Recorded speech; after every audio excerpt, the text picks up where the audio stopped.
Please welcome to the stage Michael Arougheti, co-founder and CEO of the Ares Management Corporation, and Tom Garfinkel, Vice Chairman and President and CEO of the Miami Dolphins and the Hard Rock Stadium, and Managing Partner at the Formula One Crypto.com Miami Grand Prix, for a conversation with Bloomberg's Jason Kelly.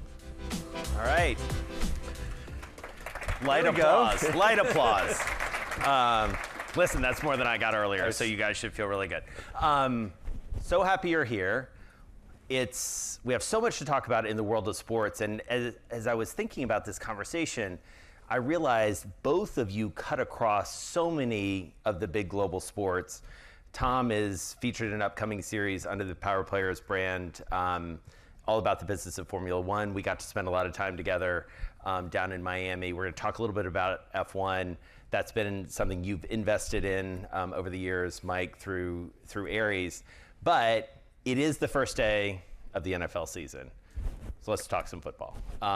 You guys made some big headlines last year, Ares as an investor into the Miami Dolphins under these new rules that the NFL adopted to bring institutional capital in. My main question for you as the recipient of such an investment, Tom, is how's it going? How does it, how does private equity sort of change? And how's it going, Tom? Worst decision, Steve Ross. Like Ed Koch, how am I doing? No, it's fantastic. I mean, we couldn't have better partners. I think, obviously the NFL was so diligent in the process of how private equity came into the sport and who was selected to come in and their reasons for coming in. And we couldn't have a better partner in Ares. I'm not just saying that because Mike's sitting here, but the whole team from Ares has been strategic partners, long-term. They've got a long-term view on things, and they're a lot of fun to be with. So it's kind of the best of all worlds. So why do it? Why go in? What's so great about the NFL? Well, I said somewhat sarcastically, but go ahead. Football is obviously the most watched sport.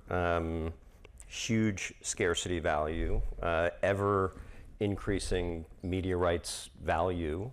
The business model of the NFL is probably one of the most durable in all of sports. And so as we think about just investing across the entire sports ecosystem, the NFL kind of checks every box, right? I mean, most other leagues that we've invested in, there's some risk that you have to box, relegation or lack of national media rights, but the NFL really sits at the top of the top. There was a long process, as Tom hinted at, just to get authorized to invest in the league. We are incredibly proud and humbled by the fact that we were selected in a very small handful of people to do it.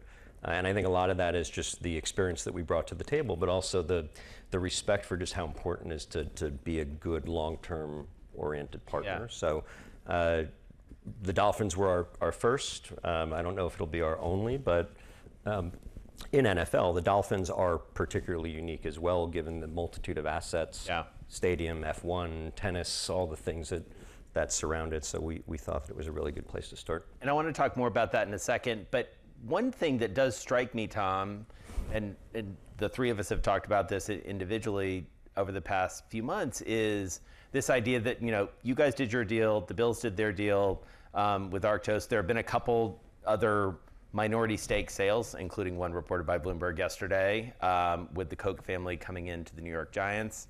Tom, are you surprised there hasn't been more?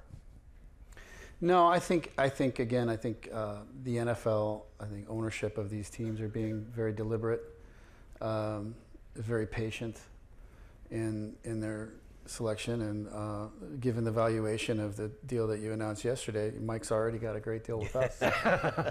I think some of the owners reportedly a $10 billion valuation. I love that. I think the fact that some of the owners are waiting, I think they're expecting values to continue to rise, and I think they're right. What do you think about valuations? I mean, having done the underwriting here and done all this diligence, where are valuations right now? Where are they going? Look, when the first investment came into the league at a $5.5 billion valuation, I think people were shocked. The median value in the NFL now is about $7.1 billion. And with every successive investment, you're seeing those values go up.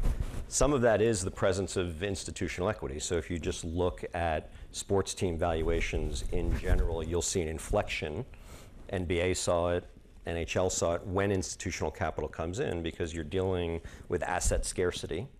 And when you start to open up new channels for investment, valuations will naturally go up. So I think you're beginning to see that scarcity value thesis play out.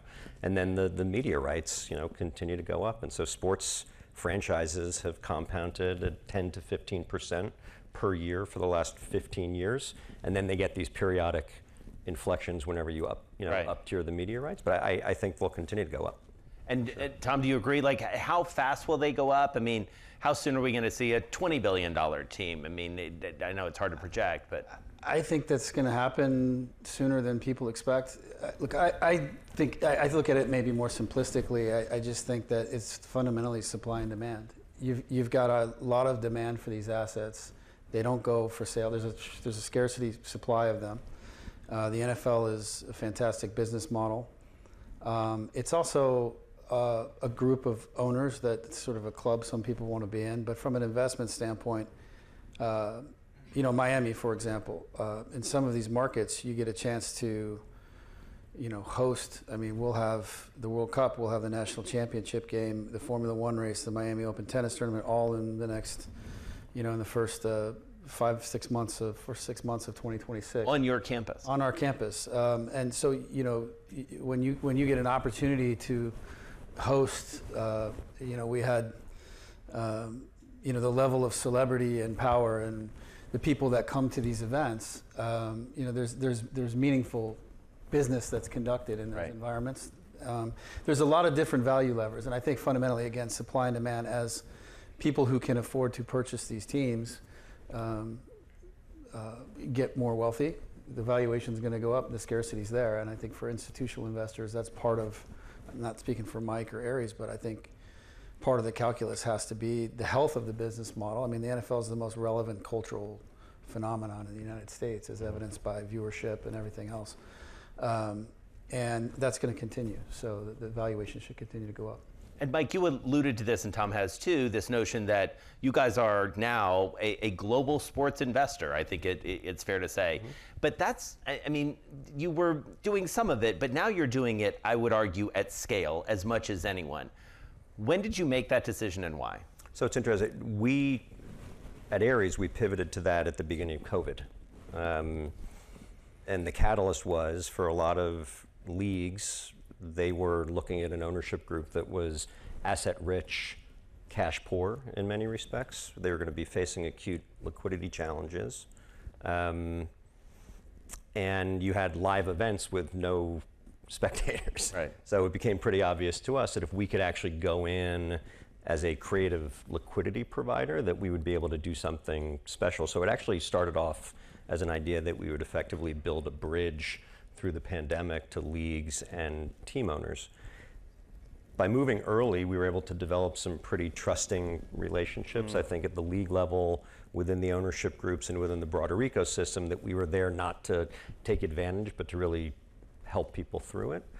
And then, as everybody knows, through the pandemic, I think we really learned how much we just love sports and how much we miss them. And so on the back end of the pandemic, the valuations accelerated, and we find ourselves where we are today. But that head start that we got by building that trust as a solution provider, I think, went a long way to putting us where we are now. And Jason, think, back to the relevance of the NFL.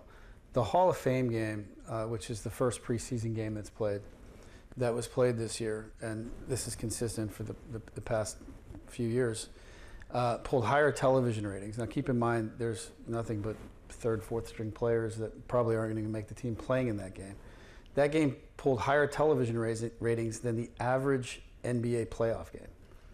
So you're talking about a preseason game with no starters playing. Alex Rodriguez is backstage going, oh, good. No, and the NBA is great properties. They're great businesses. I'm not saying anything negative about the NBA. The NBA is a great property, and Alex made a great investment, and I would be bullish about his investment. But I think when you just comparatively speaking, you talk about the relevance of the NFL and the power of the NFL culture in this country, I think that speaks volumes. Average viewership is 5 times the next nearest league in the NFL, 17 to 18 million per game. So nothing even comes close. And I think, you correct me if I'm wrong, 29 of the 30 most watched televised events of all time were Super Bowls.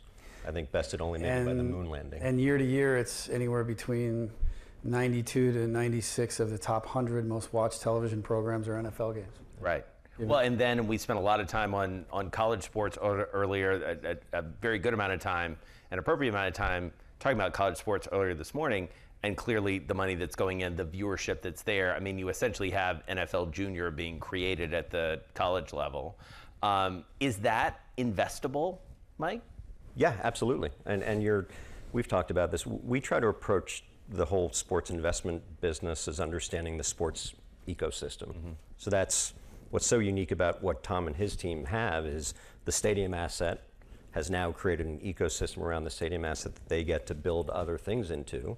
And as Tom alluded to, you then have the ecosystem of Miami, which is actually one of the fastest growing, most favorable demographics in the country. And when you have that level of impact, you start to see other things come out. So I think when you start to see development of NIL and rejiggering of college leagues, all of that starts to become investable with innovative financial product. And so, we're always looking for those markets as they open up, but absolutely college sports, stadium assets, NIL support, media rights, et cetera, those are all going to become big investments. I mean, you're going to have the college football national championship, right?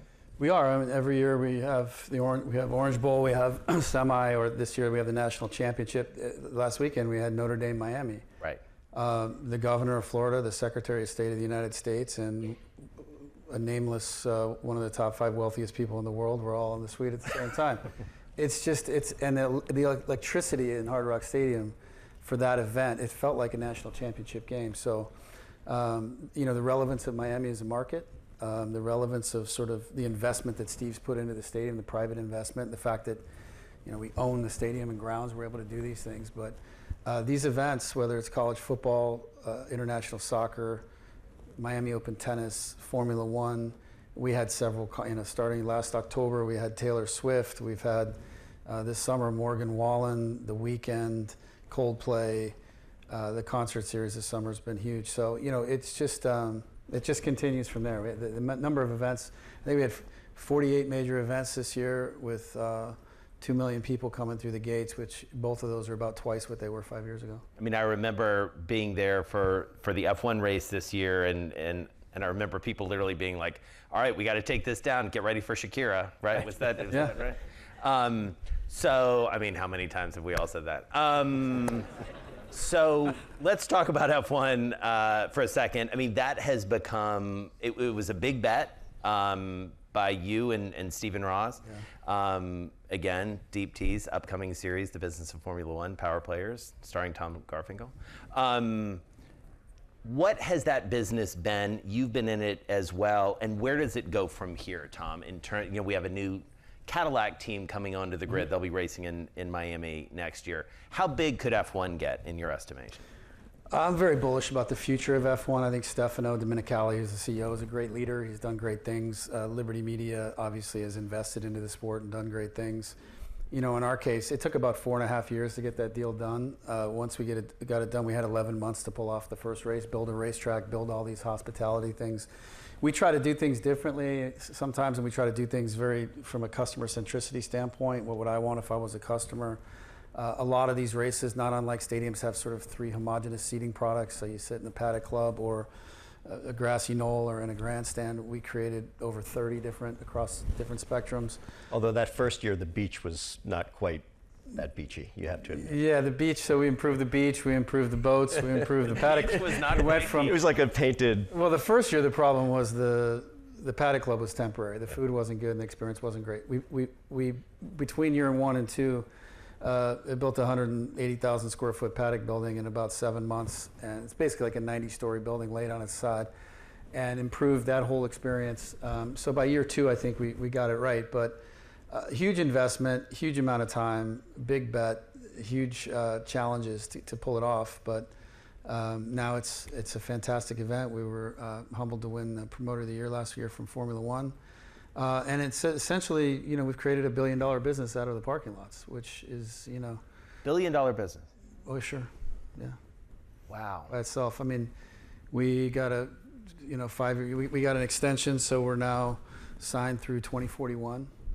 So when you look at, EBITDA, future cash flows, take a multiple, it's $1 billion. Like the scarcity value, right? 24 races, 3 in the U.S. Yeah. So you own that asset. You're one of 3.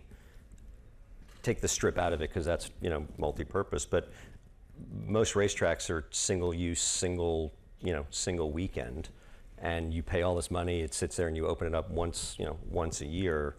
What they've created in terms of the whole programming there is really epic. I mean, it's quite different. And so sort of circling back to where we started, how do you, as partners, how do you take advantage? I mean, how do you sort of opportunistically take advantage of the fact that this guy doesn't just run a football team, he runs a Formula One race and a major tennis tournament and concert series, et cetera. How does that play through to your investment thesis? Aside from the fact that we love spending time together, I think part of what's happening in sports, which is why the Aries and the personal and everything's coming together, is, I don't want to sound derogatory, but sports ownership up until maybe 10 years ago was pretty sleepy. You had family owners that were not waking up every morning and saying, how do I innovate? How do I maximize the value of this asset? How do I improve the customer experience? And so, the new generation of owners, both personal and professional, are bringing a level of sophistication and rigor and willingness to take risks that I think is just changing the nature of the business. Tom, in my opinion, is probably the most innovative executive in sports, just the way that he thinks about the client experience and Guy, you guys are buddies. This no, is it's great. true. It's true, and We're not even drinking wine yet. but you have to, like in any business, you have to wake up and say, what does best in class look like? How do I make my business better? And so, we're constantly trying to leverage each other's experiences in sports and out of sports to innovate. And I think that's part of what's making the partnership. So theoretically, you guys could go buy some. I mean, you could partner to buy something in addition to what you already have together. Tom? That would be great. Okay. Yeah, I mean, look, growth is paramount to what we do, and Steve Ross. The reason I came to work here in the first place is because he's a big thinking, entrepreneurial, out of the box thinking kind of person, and I like to think that way, and so to be able to over time build the business and create these assets, and we had the Paddock Club, we had the racetrack. I had this idea to create this thing called Precision Drive Club, which is a race car country club of sorts for people who are motorsports enthusiasts who have their own cars and supercars, and so we went and invested in it and built this business out of it. And That's the most Miami thing I've ever heard. it's a very Miami thing. Yeah, They're all like yellow DeLoreans, and Lamborghinis, and things yeah. like that. So it's and I tell him, he says, yeah, baby, go do it, and then we go and do it. And look, it's not without risk. It could fail. It's in its first year. It's going well so far, and I think it's going to be a home run. But it's having someone like that who has both the capacity and the willingness to invest in big ideas, and to bring a level of, as Mike said, sophistication, business sophistication to it. I do think a lot of sports teams are sort of family-owned businesses. When you win, you sell tickets. When you don't, you don't. There's a mentality, a mindset of they kind of do the same thing every year. And, we try to, it's all about people and bringing in great talented people, putting processes in place, and then the results come. But we've got a team of people that are very innovative. They're very team focused, and we're disciplined about our business practices, but we're not afraid to take risk and try to invest in things and create new things. So Mike, in addition to the partnership you have here, you are also a partner with another guy who was sitting in this seat earlier, David Rubenstein, in the Baltimore Orioles. I mean, talk a little bit about that. That's a personal investment. Yep. How did that come about? What was your vision for sort of making that investment? I know you're a huge baseball guy. I've known you for a long time. You love baseball. But obviously, you're a very savvy investor as well. What did you see there? Well, from a deal standpoint, you have a original historic franchise with a very deep, loyal fan base in a large MSA with a phenomenal stadium asset. Camden Yards, I think, is one of the iconic venues in all of sports. We had a favorable agreement with the state to put $600 million into renovating and expanding the stadium.